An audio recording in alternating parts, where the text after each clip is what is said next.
Good evening, and welcome to this week's edition of The Message. I'm your host, Donatus King. We'll spend this next hour with one purpose in mind, and that one purpose is delivering the message that God is Almighty. Everything that ever was, is now, or ever will be, is a piece of God. Everything that ever was, is now, or ever will be, was made by God. Everything that ever happened, is happening right now, or ever will happen, was made to happen by God. God is the master plan for all time and all creation. God is Almighty. The message is brought to you by, is produced by the Society of Knowledge Incorporated. The Society is an interdenominational ministry. Our members come from various different religious and spiritual backgrounds. We have various different religious and spiritual beliefs. Although we come from different backgrounds and have different beliefs, there's one belief that we share. There's one piece of knowledge that we hold in common. And that's the knowledge that there is a being. By no matter what name we may have been taught to call that being, by no matter what name we may have come to know that being, whether that name be God, Allah, Yahweh, Jesus, Jehovah, Buddha, nature, by no matter what name, we know that there's a being that possessed not some of the power, not most of the power, but all of the power. We know that there is indeed an almighty being. That's the reason we do the show, and the only reason we do the show. And that's to deliver the message that that being that personally I call God, that being is indeed almighty. Today is April the 8th, 2021. I remind you of that fact because tonight, as we are on most Thursdays, we are live. And I remind you of that fact because this show is an open discussion. It's a two-way conversation. For those of you that are watching by Facebook, I invite you to join the discussion, join the conversation by posting your comments on Facebook. And I'll do my best to read them out over the air. For those of you that are joining us or that would like to join us and join the discussion by Zoom, there was a link posted earlier and you'll see it says Zoom invite. Click that link and you can become a member of our Zoom panel. And speaking of that, I want to welcome, we do have Brother Israel. It's just, all right, there we go, Brother Israel. Good evening, brother. Peace, greetings, top of you. Right. Okay, we're going to start our discussion. And matter of fact, before we do that, Brother Israel, we do have our usual opening. So let me get to that. We have a few slides, few announcements, and then we'll get into our discussion. As I said, today is April 8th. We have announcements, then our testimonies. We'll have our religious spiritual study, prove all things, hold fast that which is good. We're reminded to do that by the first book, Thessalonians chapter 5, verse 21. And our discussion topic tonight is heaven and hell, real or not. Heaven and hell, real or not. That opens up a lot of questions, and it's an open discussion. And I just remind all of our viewers of that we're all respectful of each other. We have different opinions. We have different amounts of knowledge that we've been blessed with. And we are, as I say, respectful to each other. We can agree to disagree. So we do want to, if someone has an opinion that might be different from yours, we want to make sure that we're respectful. If we can voice our disagreement, but we can do it in a respectful manner. So that discussion, heaven and hell, real or not, that issue, now that issue opens up a lot of questions. Questions such as, are heaven and hell real physical locations? We know that our bodies go in the ground when we die. So it's kind of hard to make that discussion about the body going to heaven or hell if it's a physical location. If heaven's in the sky somewhere and hell is down in the middle of the earth, but we know that our bodies go in the ground and they disintegrate sooner or later. But if our bodies don't go to heaven or hell, do our souls go to heaven and hell? And that opens up the question as to whether or not souls are real. What are souls? And another question, this is, I guess, a fundamental question. If heaven and hell are real, did God know whether we would go to heaven or hell when he created us? And if he did, why didn't he do something to change us so that we wouldn't go to hell? Okay, so that's our discussion topic tonight. Are heaven and hell real? Our words of inspiration will come out of the book of Exodus, chapter 9. We'll start in verse 20. You see on your screen now, that's our main website, and that's www.godisalmighty.org. I invite you to log that into your web browser 24 hours a day, 7 days a week. You can visit that website. Messenger Ryan, thank you for joining us on Facebook. As I said, I hope you lock that website in your web browser, and 24 hours a day, 7 days a week, you can visit that, and there are links to all of our social media platforms. We have a blog page, Facebook, Twitter, Instagram, YouTube. Just go to our main website, and there are links that you can just click on. The message is delivered the first and third Sundays at 9 p.m. is delivered on the Messenger Facebook page, and that's delivered by Messenger Ryan King and Messenger Corey Levier. And that show is produced by the Lafayette, Louisiana Center of the Society of Knowledge, Inc. Imani Temple number 49 of the African American Catholic Congregation, Bishop John W. Milton, pastor, located in Lafayette, Louisiana. I had the pleasure of fellowshipping with Bishop Milton this past weekend. Was not attending a service at Imani Temple number 49, but we just had a social event and had a good time with the bishop and his first lady and the folks out there in Lafayette. Imani Temple number 28 of the African American Catholic Congregation, Bishop Wendy Me is a pastor. That's located here in the city of New Orleans. And you see the telephone number on your screen there, 504-615-1931. Religious spiritual study, prove all things, hold fast that which is good. If you hear me say something, if you hear me voice an opinion or say something that's not quite right, please comment, let me know, give me the correct information. You hear one of our panel members or hear someone post something on Facebook that's not quite right, let us know. Okay, we want to give out only correct information. And as I say, if you hear us say something, don't accept it for gospel truth. Do your own research. Prove all things. All right, heaven and hell, real or not? Okay, we'll start our discussion, and want to welcome again Brother Israel and Brother Israel. That discussion, I want to thank Sister Angela for joining us on Facebook, and all of our Facebook viewers. I remind you, I encourage you, I ask that you please hit the like button, hit the share button, start a watch party. Help us get this information out and help us make this discussion a little bit more beneficial. So, Brother Israel, or heaven and hell. You continue. Well, open up the floor if you'd like to, make a comment on that. Or heaven and hell real? Oh, heaven and hell real.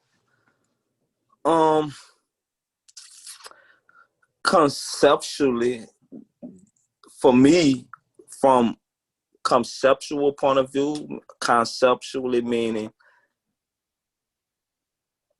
in ways that could be explained symbolically through anatomy or through life. Yes, it's real, but there's two things about this that's on the flip side of this coin makes it fake, and I say that in regards to the let me just start off with heaven, for example. Conceptually, where do we get these concepts from? It's 2020. We were born in certain years in America, so we understand time and chronology, right? And and we, you know, I know I done my research for lifetime on history and culture, and we see that, you know, certain civilizations started concepts, and certain civilizations started civilization theories, concepts, how to live, you know, good and bad, and polarities and things. So heaven, from ancient point of view, if I say, for example, from a Greek point of view, the gods live in Mount Olympus. It's a beautiful place. It's up on a mount, and it's in the heavens, and it's peaceful, and the mortals get a chance to go there when they die, the good mortals.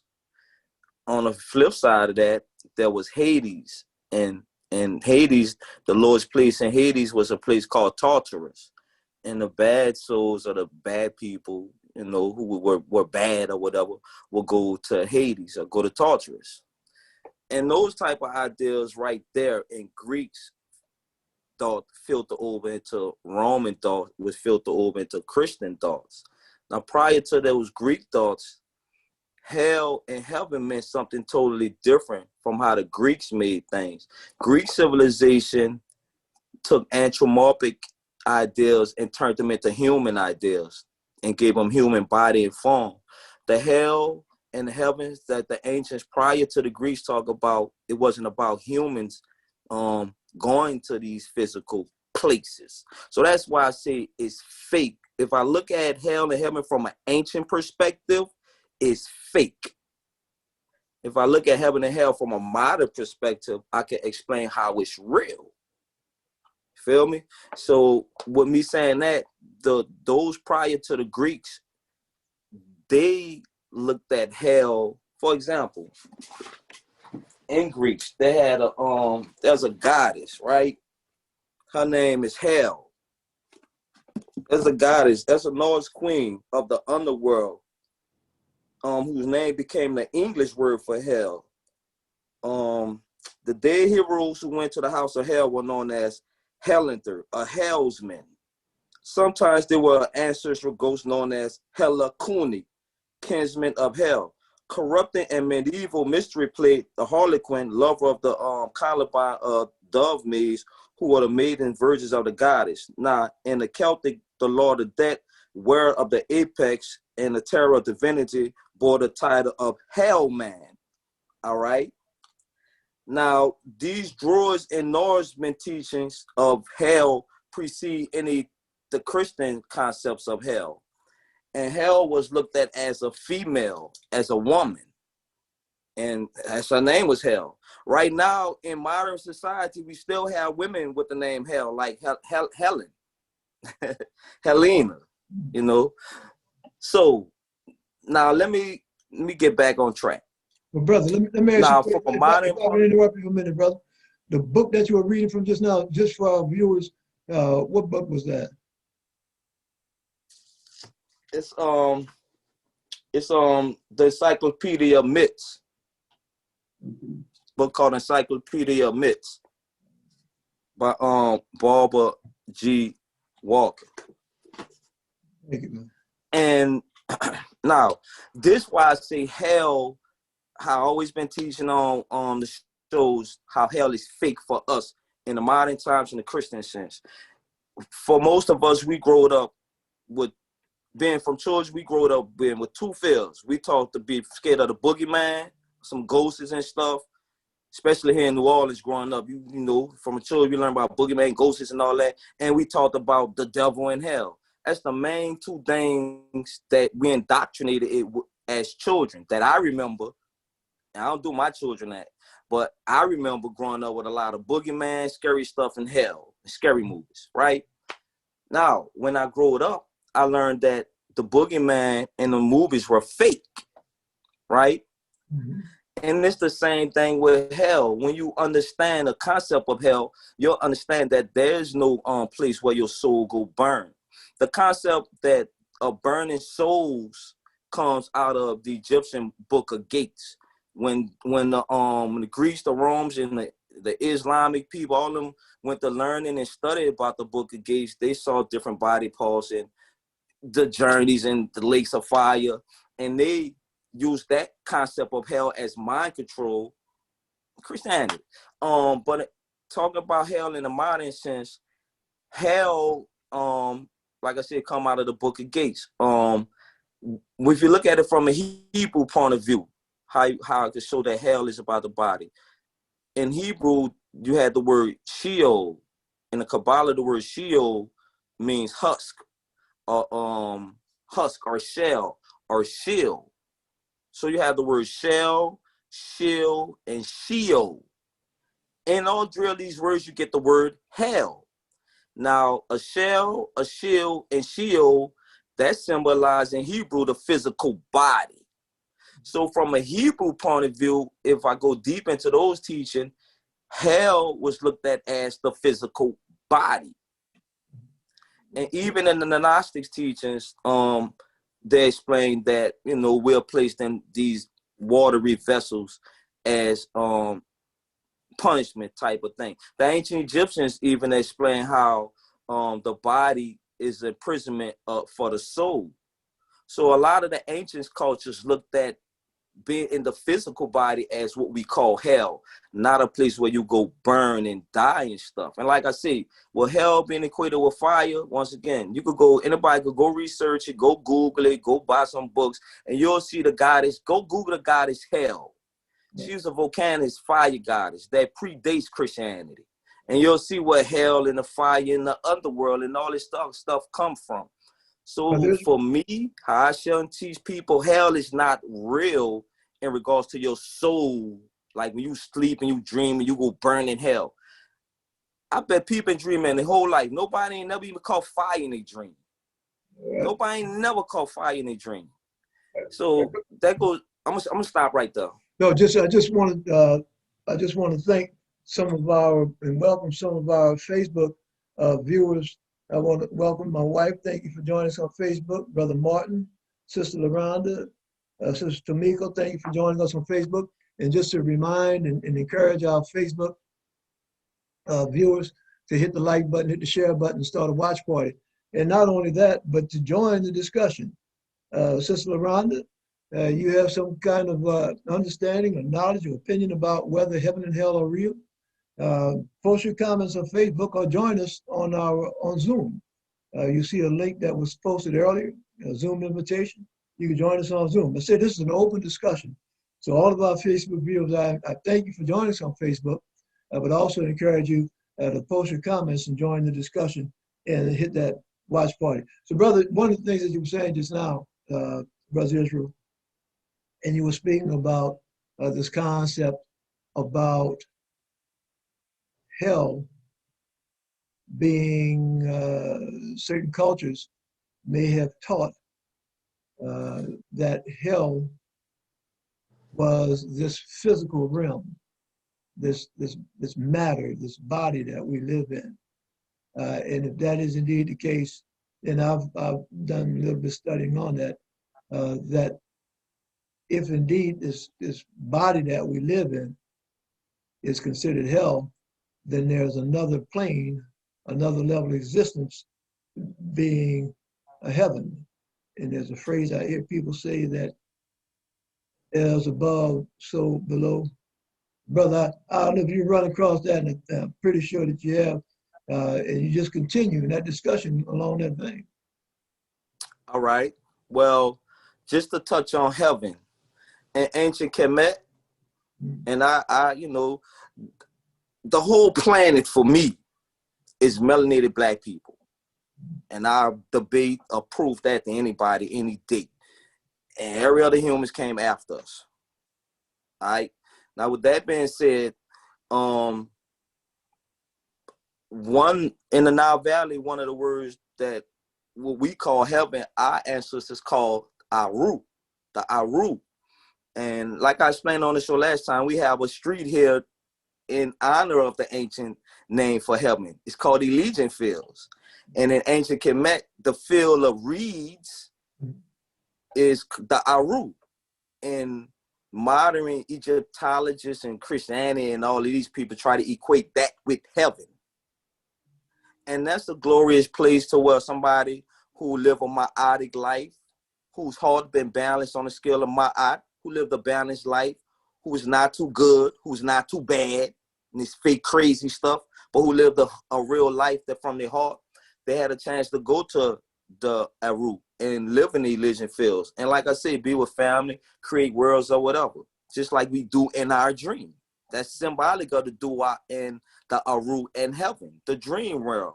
That's why our ancestors equate the dua with the dream realm, with the Aru, or heaven. All right.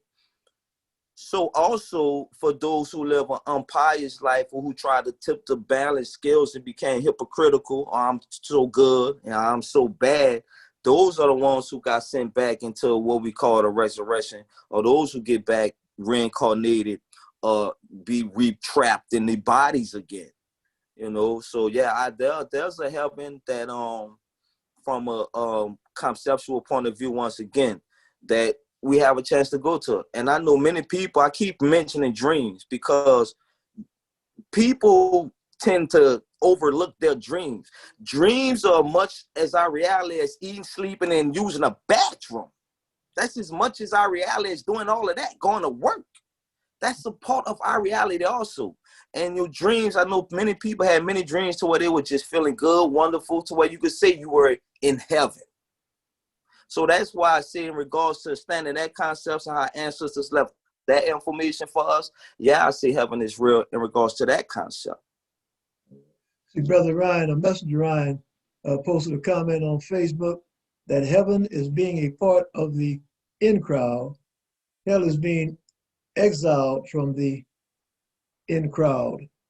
And that right there kind of touches upon something, one of the comments here, are heaven and hell states of mind. But before we go along that route, there's something that you said a few minutes ago, Brother Israel, and you were mentioning about when you were growing up, when you were a child, that your parents used the symbolism of the boogeyman. Everybody. Or now you're not, yeah, everybody.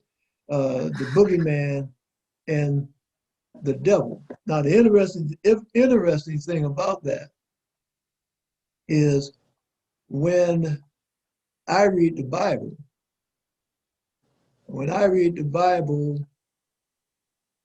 I read in the book of Genesis, the beginning of the Bible, the Hebrews, starting with, depending upon some folks' opinion, Adam and Eve, they did not really preach heaven and hell or the devil. When they spoke about Satan, and they spoke about Satan being in the Garden of Eden, they didn't speak about there being a place where your soul would be sent for all eternity. When I've read, and my understanding about the early parts of Judaism is that the threat, the threat, the stick that was used to keep people in line was not a threat that your soul would burn in hell, but a threat that there would be some harm that would come to you and all the way down, I think, to the seventh generation.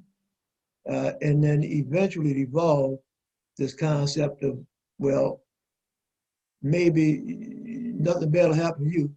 Maybe nothing bad will happen to your children and your grandchildren, but your soul will be punished.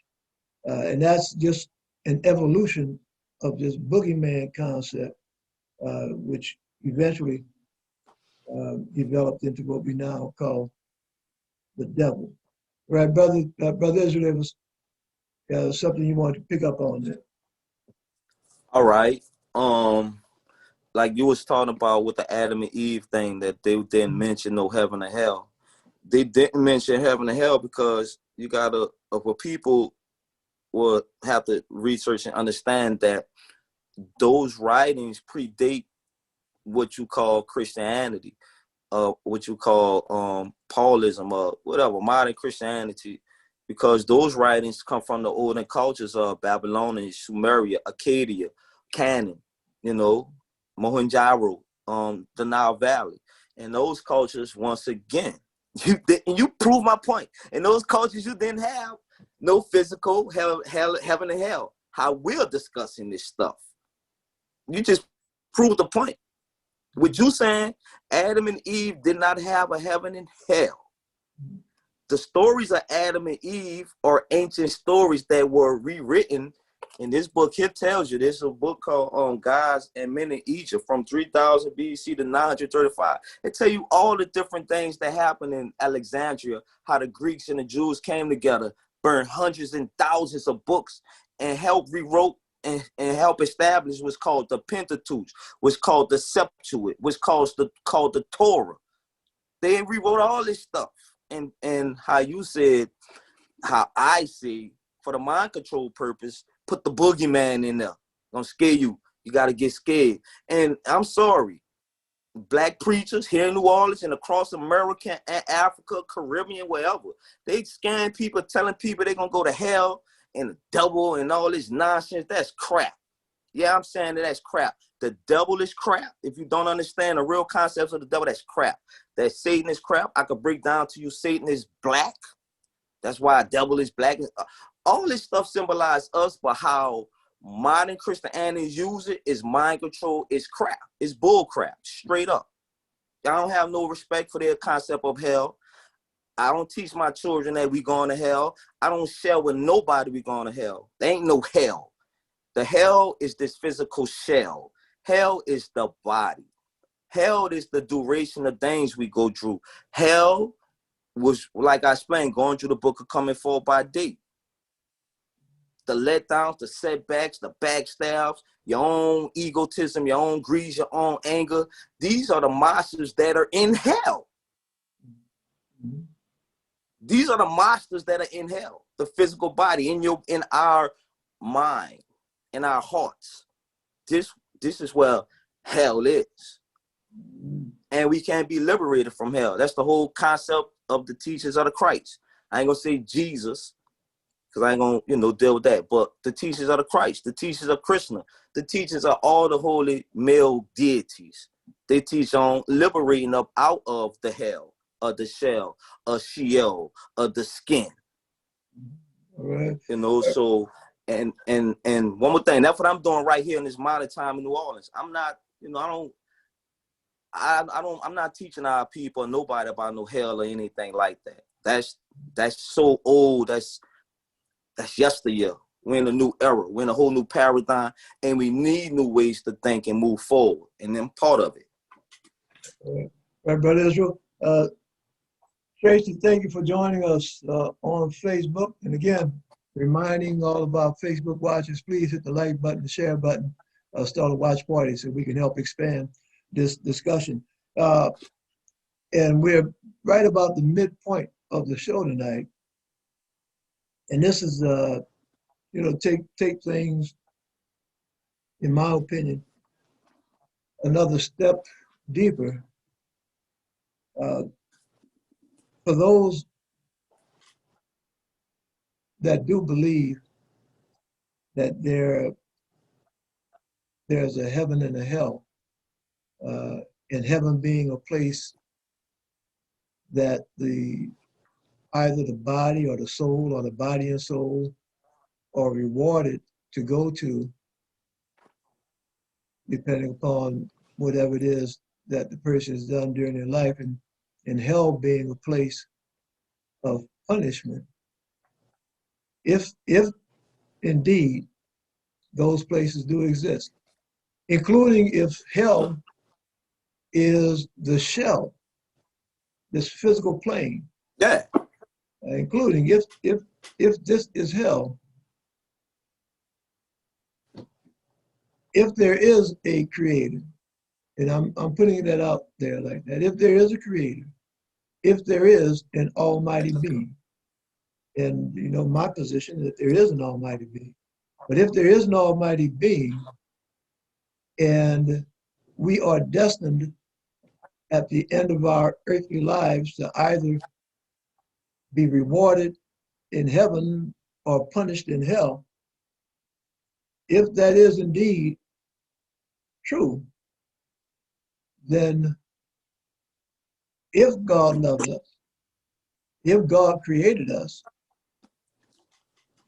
why wouldn't God eliminate hell, or at least change us around so that we wouldn't wind up in hell?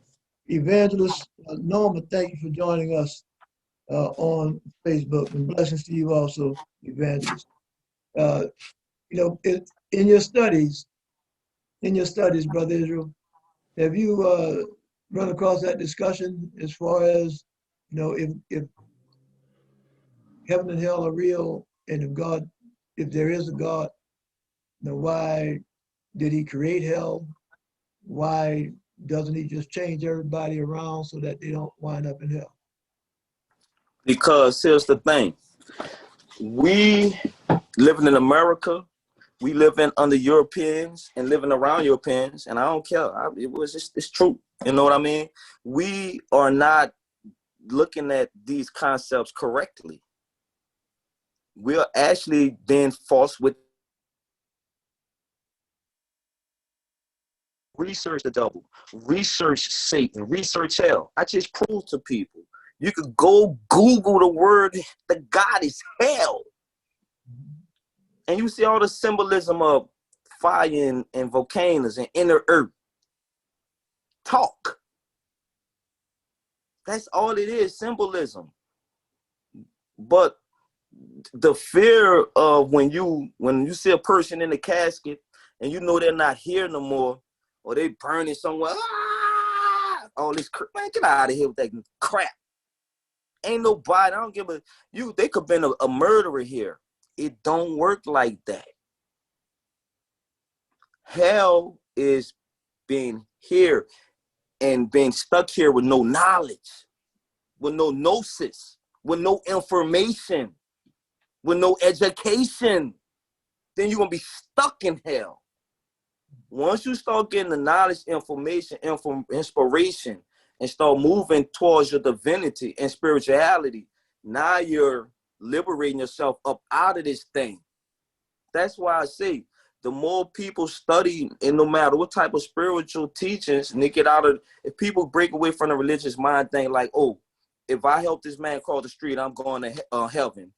If I slap this dude in the head, I'm going to hell. If you keep thinking like that, I mean, hey, that's the limit of a person neurological thinking. And they can be back in hell, meaning they can be back. Let me give you a story right fast. It's out of India. I had this book out of India. It was a story about two people, a wise man, a priest, and a wicked woman, a sage. You know, women always got to be wicked.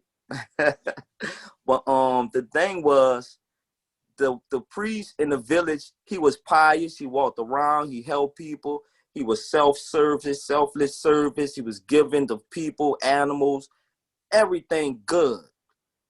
The woman, on the other hand, she was prostituting. She was robbing. She was gambling. She was doing all these bad things, right? That's considered negative in society. But the story goes, on his day of death, since he been learning all this good and bad stuff, on his day of death, he thought about the hellish things that he been learning, the wicked or bad things, to the places that he would go. And at his day of death, that's where he ascended to. That's all he been thinking about, trying to avoid that. On the other hand, on her day of death, when she was dying, she thought about the glorious things that she was taught or heard about, and the beautiful things she heard about in death. And they said that's where she ascended to. That just shows you the power of what we're dealing with.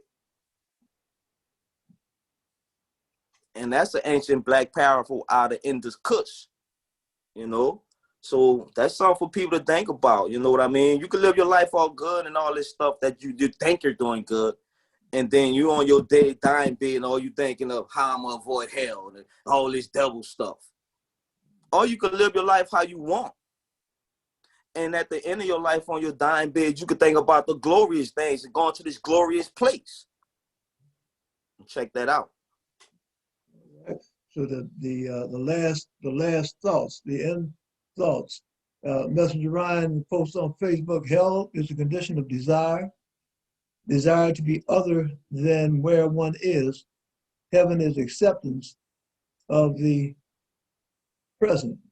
That sounds kind of like a discussion that we had a week or so ago, and that's submission to the will of the Almighty. Submission.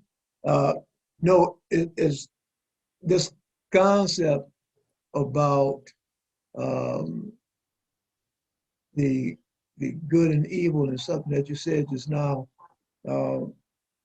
Selfishness. It's selfishness. If we are taught, and just bear with me for a minute. If we are taught that feeding the hungry, giving shelter to the homeless, clothing the naked, if we're taught that we're supposed to do that, and if we do that, we're going to go to heaven, then isn't doing those acts for that reason, isn't that pure selfishness? That I'm going to help my fellow man because that's going to help get me into the heaven. Isn't that pure selfishness? I'm going to do something because in the long run it's going to help me. It sound like it. Sound like it to me. Well, that, it's just something to think about. And that's one of the things about the program. This program is not to convince anybody about anything. It's to the word that you've used, Brother Israel, and that's gnosis. That's incorporated in the name of the organization, the ministry that produces the show, and that's the Society of Knowledge. Sharing knowledge, knowledge being something that has been learned, something that we know, and sharing that information. And this is I like to remind myself and remind our viewers that this is a safe place that I may have some knowledge that the next man doesn't. The next man might have some knowledge that I don't. And as we share that knowledge, we don't have to, fight each other because he has some knowledge I don't, I have some he doesn't. We can, just communicate. Okay? If I know where they have crawfish on sale for $2 a pound, I can share that. If somebody else knows where they're $1.50 a pound, they can share that. We don't have to fight about it. And that's one of the things that's great about this being a safe place. A safe place, I'm sure that there are viewers that have learned gained some knowledge by watching the broadcast, by watching the message. And one of the things that I like to do is I like to encourage, and Brother Israel, as I asked you, during the show sometime, I ask you, what book is that you're reading from? And I do that so that we can all, as Thessalonians tells us, to prove it for ourselves. So we'll be able to, look and do our own research. And Brother Bruce, thank you for joining us on Facebook. And Brother Bruce, since you've joined us, I'm just going to ask you, you've heard me sharing my thoughts about heaven and hell. You've heard Brother Israel sharing his thoughts about heaven and hell. What are your thoughts, Brother Bruce? Are heaven and hell real? Are they real? And to our other Facebook viewers, are heaven and hell real? Messenger Ryan has expressed his opinion. My wife was on a little bit earlier. Sister LaRonda, all of our Facebook, all of our Facebook viewers are heaven and hell real, right? And we have maybe about another 15 minutes or so the show, and we'll continue to show. We won't get tonight to those words of inspiration, those scriptures coming out of the book of Exodus. We won't get to those tonight, and it's good that we use the remainder of this time speaking about and discussing that topic about heaven and hell, are they real? And coming back again to that question about if there is a God, if there is a God, what's up with God either rewarding us or punishing us for the life that we live? If indeed God knew what we were going to be before he created us, why should we get a reward for doing what we were created to do? Why should we be punished for doing what we were created to do? And that kind of like a fundamental question there, Brother Troy. Uh, why should we get punished? Why should we get rewarded? Uh, Brother Israel, I see you picked something up there. Yeah. All right. I'm trying to touch on your question because I just had something, but I wanna just read this and right fast. It says, "Man is the heir to divinity, and the road to divinity is spirituality. Man cannot become spiritual except through his own efforts and striving. He cannot achieve it by being led by the hand or through fear of punishment, nor by greed through anticipation of reward. He who enters into his heritage of divinity will be no weakling. He will have trodden a hard and stony path." Where's that from, brother? I can't get that one, baby. Baby. You say you can't give that one. Can't get that one, baby. Sorry. All right, all right. You know, I can't get all the weapons away. You know, it's just tourist information, but you know, some things, you know. All right. Well, there's touching upon something that you were speaking about earlier, and actually kind of incorporated what you said just now. A few weeks ago, maybe a month or two ago, we talked about the chakras and the Kundalini being just for broad terms, an energy, and the chakras being different parts of the body, energy evolving and coming up through, and eventually getting to the state of some folks would call awareness or enlightenment, whereas A Christhood. or Christhood, where this physicality fades away, it disappears, and we really become aware. I'm going to say that we become aware of our unity with all. Become aware because we are always, whether we are aware of it or not, in my opinion, whether we're aware of it or not, we're always a part of the one. But our awareness of that increases the more, it's something that you touched on just now, the more we develop and evolve through that physical state and through our spiritual state. Brother Pete, thank you for joining us on Facebook.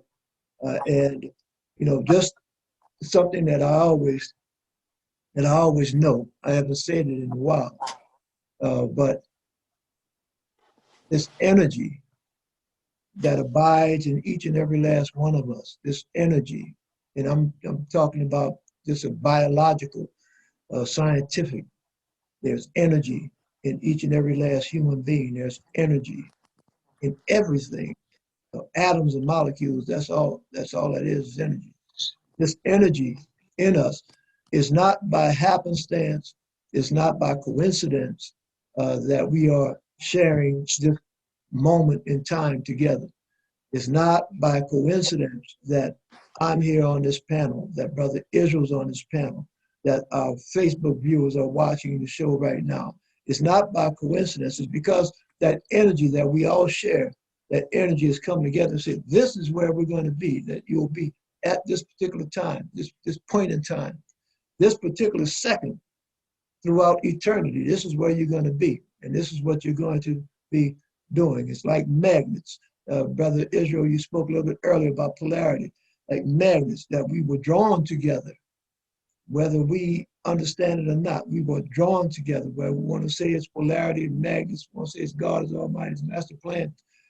This was meant to be, and it was meant to be for a purpose. And I read and I see it being reported how people across the globe, not just in the United States, but across the globe, are falling away from organized religions, falling away from churches. They're falling away because that's what time it is. It's time that folks are being called to not a particular building, not a particular creed, not a particular ceremony or celebration, but being called to a certain level of spirituality, a certain level of understanding. And whatever that we can do on this program to facilitate that, that's what we're being used for.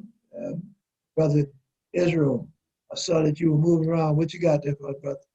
Yeah, you reminded me of something when you said it's like everyone is moving away from religion and something. And I ran across this book that I got in the quarters here. Let me see.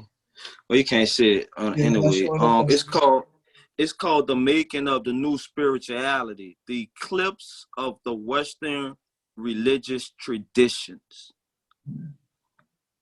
The Making of the New Spirituality: The Eclipse of the Western Religious Traditions. You know, it's by James A. Herrick. And this book goes into so much of, what you were just talking about. Grab that right fast, because, the eclipse of Western religious tradition is in full effect with everything we see going on around, so we'll talk more about that later. Yeah. All right, eclipse of I just Western. want to share that with you. You brought that up. Eclipse of Western tradition. In Western religious traditions. The eclipse of Western religious traditions. The Making of the New Spirituality. And that's by who? I've been studying this. It's by James Herrick. Herrick. Herrick. All right. Yeah, and where can that be purchased, brother? Locally. Local bookstore can order for you, maybe Barnes and Noble, or definitely online. All right. All right. And I want to just give a shout out. Or the community bookstore, my bad. Sister Vera over at the community bookstore on Bayou Road. Yeah. All right. All right. And, this is, when we first started, when the society first started, one of our goals was, and the society was incorporated in 1979. So we're actually 42 years old this year. In October this year, we'll be 42 years old as far as incorporation. We've been around longer than that, a couple of years longer than that. But one of the things that we wanted to do is to create a space where we could share knowledge. And it's hard to believe, nowadays we get online, we use our phones, we get, use our cell phones, we get online on the internet, and we can Google it. And brother, you used that earlier, said about Google this, do Google that. We can Google stuff. But 40 years ago, and make me sound old, but 40 years ago, we didn't have the internet. And our goal when the society started out was to have a space, a library, where folks could actually come in, and when we would talk about different things, we'd have the books there that folks could come in, read the books. It got to be kind of tricky for us as far as folks want to take the books home with them. But we worked things out, so that we were able to get by that. But it's so great nowadays, to be able to go online, and there are a whole lot of books that have PDF forms of the books that you could actually read them online. But it's good, and I thank you, Brother Israel, uh, when you make a statement and you're able to share with us the the book or one of the sources for that information, and that allows us to either Google it and see if we can follow up on that, or to go directly to that source. And for our viewers that are watching, I always want to encourage you. Whenever there's any book that you read, one of the things that I like to do, and I encourage you to do, is to go to that part of the book that's called the bibliography. And it's a book that has information in it, it's trying to teach you something. You'll be able to look in that, and it'll tell you where that author, the person that wrote that book, it'll tell you where they got their information. And so if somebody tells you that their crawfish on sale at the Circle Grocery for $2.50, before you jump in your car and spend all your gas and time going to Circle Grocery, you might want to ask them, well, how you know that? How you know that crawfish $2.50? So before you hear me say something on this show and then go repeat it to somebody else, check it out for yourself. Okay? Do your research. But that's always a good thing, so that you can try to keep your information straight. Okay, we have about 5 minutes left in the show. And Brother Israel, one of the things with the show that I do try to keep, sometimes we go over, but I try to keep it right. And for those viewers, I try to keep within an hour's time, because this show is aired not only here on Facebook, it'll be on YouTube. Hopefully tomorrow morning we'll have the recorded version and the edited version on YouTube, but it's also airs on television, Cox Cable in Orleans, and that's channel 76. It airs. Oh, for real? Actually, it's on right now, but not live. It's a recorded show on right now, and they're the time is very strict for airing on the television. That is 58 minutes and 30 seconds. It can't be any longer than that. It's a specific time, because they have all different kind of programs that Right.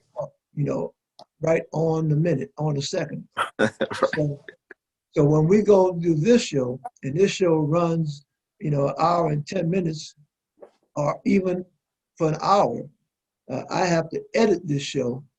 I have to cut it down to 58 minutes and 30 seconds before I send it to the TV studio, so it can be broadcast over the TV. But in these next 4 minutes, brother, you have some information you want to send our viewers out with? Yeah, well, once again, in regards to tonight's topic, just grow out of the boogeyman, in regards to the hell stuff, and in regards to heaven, embrace what you see in your dreams and your visions, and you'll find heaven. And outside of that, there ain't no hell. There may be, for me, hell is reincarnation, coming back to the shell, the hell. But I'll leave y'all with that. Right. Thank you, brother. And we go to the carnal man and the spiritual man. That carnal man being in symbolic of being in hell, as spiritual man being in heaven. Uh, Mm-hmm. Yep. Personally, and these are, again, this is my opinion. My opinion is that wherever it is, wherever it is that I'm supposed to be, however it is that I'm supposed to feel, and there have been some comments as far as um, heaven and hell being states of mind,